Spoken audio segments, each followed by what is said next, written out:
نشيخ بري قسم وغشيكي حويري من عالمة أو أرضي ذو أهل جعلين حرتها أهل جعلين إيش كذا حرت المجتمع ونم أهل جعلين أخلاق ونكسب بالهيسي تقوى بالهيسي علم بالهيسي الله كعبس بالهيسي لكن إنك وحول هيك وهجاجية إسلام كل وضبيعات أذر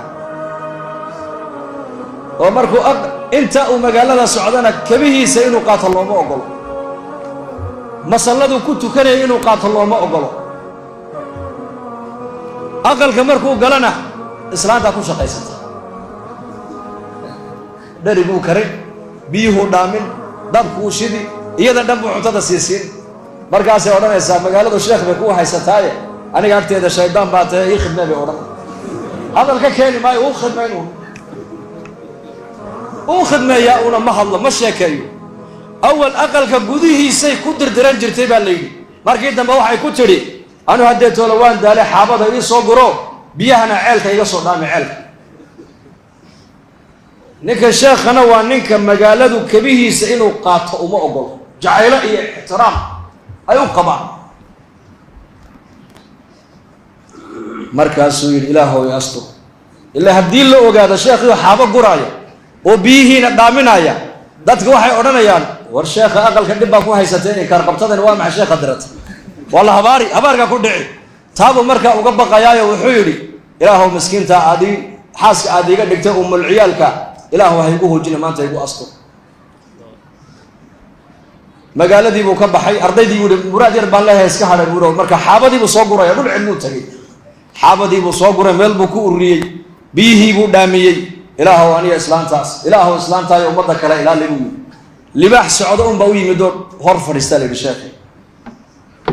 xaabadii qorihii buu saaray libaaxii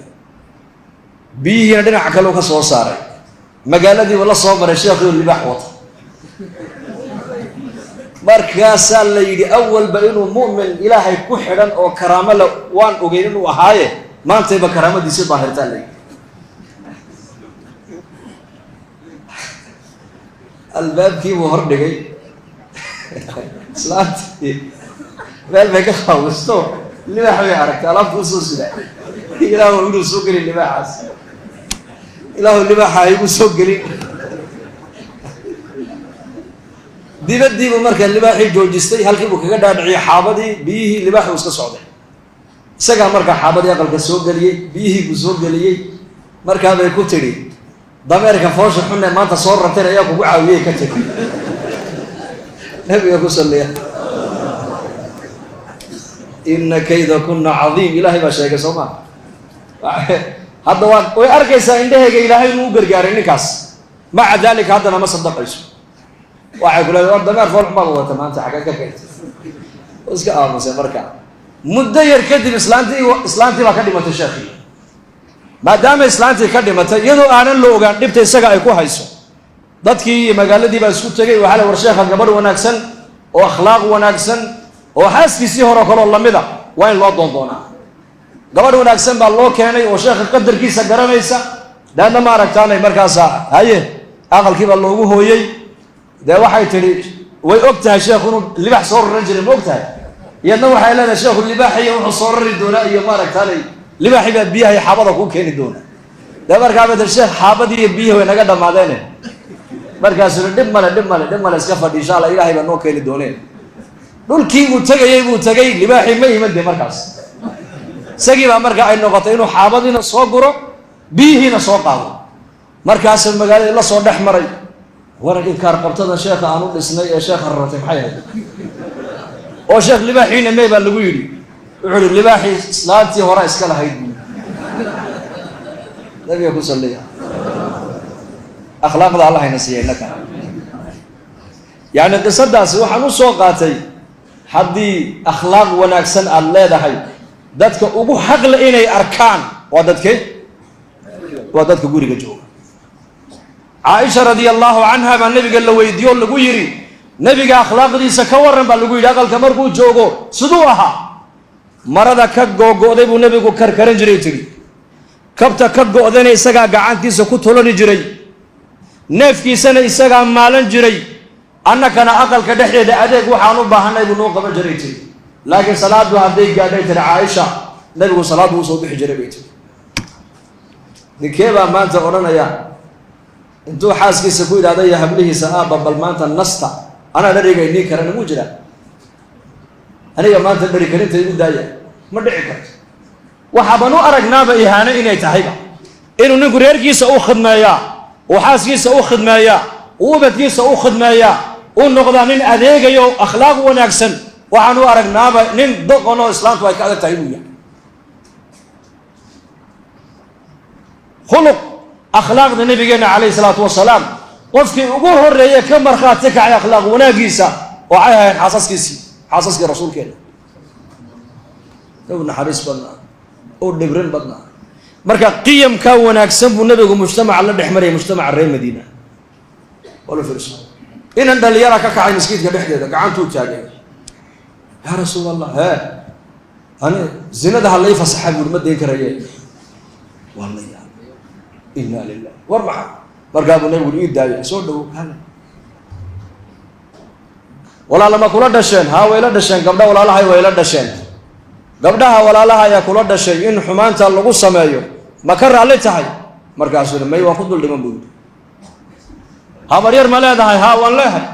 habar yaraha in waxa loola tagaa ma jecesha doonaysana ku fasaxo may waan ku dhiman buu dhimasha ka qaana marka aad jir ii fasax zinada kaba soo qaad hadii zinadii lagu fasaxo ta aad ka zinaysan ragga halka fadhiya ama walaal ugu toosan tahay ama eedo ugu toosan tahay ama habar yar ugu toosan tahay sida adiguba haweenkaaga aad xumaanta raali aad uga la ahayn ayakuna xaasaskoodii iyo dumar iyo hablahooga iyo qaraabadooda gabdhaha qaraabadooda in xumaanta loola tagay yakuna raali kala ma abo ku yiri rasuul marka ya rasuul daba ii ducee marka uu nabigu soo dhawow halka uu nabigu gacanta u saaray laabtiisa ilaahu qalbigiisa xumaanta uu ku haminayo kama sax farjigiisana ilaali dambigiisana ilaahu dhaaf rasuulku وما أرسلناك إلا رحمة للعالمين أعرابي نرير بادية أيا مساجد كدنا عبد ما يتوستاقو كاديسي مسجد عورات طول صوب حيبو كو كاديي مرقا بساحابه كو ياعين مرقا ابو النبي يقول دعوه داف ابو النبي يقول دايا ابو النبي يقول كاديدا كو كلا غوينينه ميشو كو كاديي بيا كبا كو شو ابو النبي يقول اسغنا يغو يدو رسولكم ان أعرابي ورير بادية ومقالة مدينة كو عصب ولعل laga yaaba inuu u yimid diinta islaamka inuu barto oo xishood wali aanan qalbigiisa xishood ku galin iimaanku wali qalbigiisa uu san galin diinta islaamka wali aan waxba ka garanayn waa masjidka nabi maxamed awradiisa kula soo dhaxbaxay kaadina ku talaajiyay masjidka dhexdeeda ayuu nabigu saxaabadii ku leeyahay dhaafo daaya isagana aniga igu yeedha meesha ku kaadiyayna biyo ka bada ku shuba markaa buu nabigu ku yidhi calayhi salaatu wasalaam halkan waa masaajid weeyaan waa meel loogu talagalay in ilaahay lagu caabudo kaliya bas waa meel daahira salaada lagu tukada quraanka lagu dhex akhrista ilaahay baa lagu dhex xasuusta iyakiina wuxuu ku amray halkii uu ku kaadiyay biyo ka badan ku shuba inma bu'ithum muyassirina wa lam tub'athu mu'assirin baa nabigu yiri ummadaydiyay asxaabtaydiyay waxa ilaahay adduunyada uu inii keenay inaad ummadda xaqa u dhibrisaan inaad ummadda xaqa ku adkaysaan ilaahay adduunyada inii keenay buu rasuulku yiri بشروا ولا تنفروا يسروا ولا تعسروا بشروا ورمض خيرك وبشاريه ابو النبي يقول لي ولا تنفروا ومضى خيرك كفر حننا ومضى النحريس الهي كقوسن ومضى الفرار كردن ومضى خيرك وبشاريه وحاتر هذا خير بين نص وسعدا زمن كان وزمن الاسلام قصون ولا نايي وزمن الصحوه الاسلامي اي سعنيسي قف دين لا دونيا قف دين يقنا لو باهن يحي قفض النملة أيا إيمان دون إن طلب أمد الله ديبتو عيد والبا أمد هجان أقبني مايو أمد وحي قائد كدغني دونتا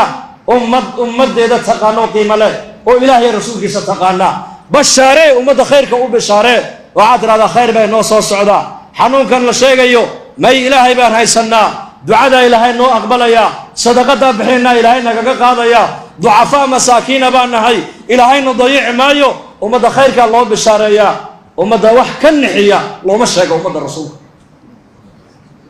يسروا ولا تعسروا فضيدية ابو النبي يقول لي haddaad wax sheeg ummadda u fudaydi haddii talo ummadeed lagu dhiibo talada ummadda u dhibri buu nebigu yidhi walaa tucasiruu ha ku adkeen ummadda talada ninka ummadayda amar ilaahay ninka ummadayda talo u qabta ee u fudaydiyana ilaahu u fudaydi buu nebigu yidhi ka ku adkayana ilaahu ku adkay buu isaga yidhi mas-uuliyiinta zamankan imaa habaar baa ku dhacaya imaa ducadii nebiga u soconaysa ogow hadday talada ummadda ay adkeeyaanna ilaahay waa ku adkayn iyakana hadday talada ummadda dabciyaanna ilaahay iyakana nolosha waa u dabcinaya mas-uuliyadda ilahay u dabcinaya ilaahay baa garabkooga galaya wa ilaa haddii kale ilaahay garabkooga ka baxaya iyakana